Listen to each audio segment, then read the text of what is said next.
Divine sign దైవ సంకేతం శుక్రవారం మే 30, 2025 దేవుని నుండి ఒక సూచన. సామెతలు 14:29. దీర్ఘశాంతము గలవాడు మహా వివేకి, ముంగోపి మూఢత్వమును బహుమానముగా పొందును. ఈనాటి దైవాంశము ముంగోపి. సామెతలు 29:22.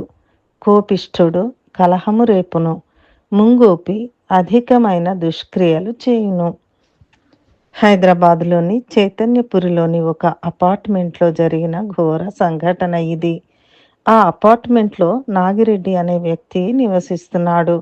అతడు తన పార్కింగ్ ప్లేస్లో తన కారును పార్క్ చేసుకున్నాడు. అయితే అదే అపార్ట్మెంట్లో నివాసం ఉండే ఒక మహిళ యొక్క మేనల్లుడు ఆమె వద్దకు చుట్టపు చూపుగా వచ్చాడు.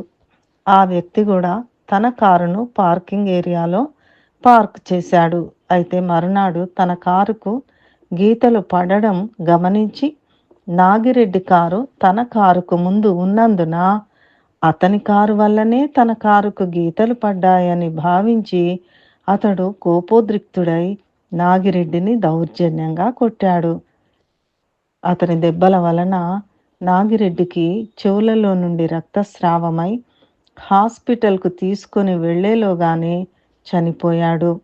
ఈ సంఘటన జరిగిన వెంటనే ఆ మహిళ తన ఇంటికి తాళం వేసుకుని ఎటో వెళ్ళిపోగా ఆ వ్యక్తిని అరెస్టు చేసి పోలీసులు ఇన్వెస్టిగేషన్ జరుపుతున్నారు. ఈ సందర్భంగా దేవుడు మనతో మాట్లాడుచున్న దైవాంశము ఎఫెసీ 4:26. కోపపడుడి గాని పాపము చేయకుడి.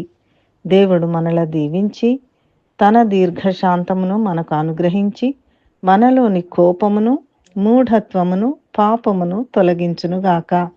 ప్రార్థన. మా ప్రియ పరలోక తండ్రి, మాలోని కోపమును, మూఢత్వమును తొలగించి నీ దీర్ఘశాంతమును మాకు ప్రసాదించుము. యేసు నామములో ప్రార్థిస్తున్నాము తండ్రి. ఆమెన్.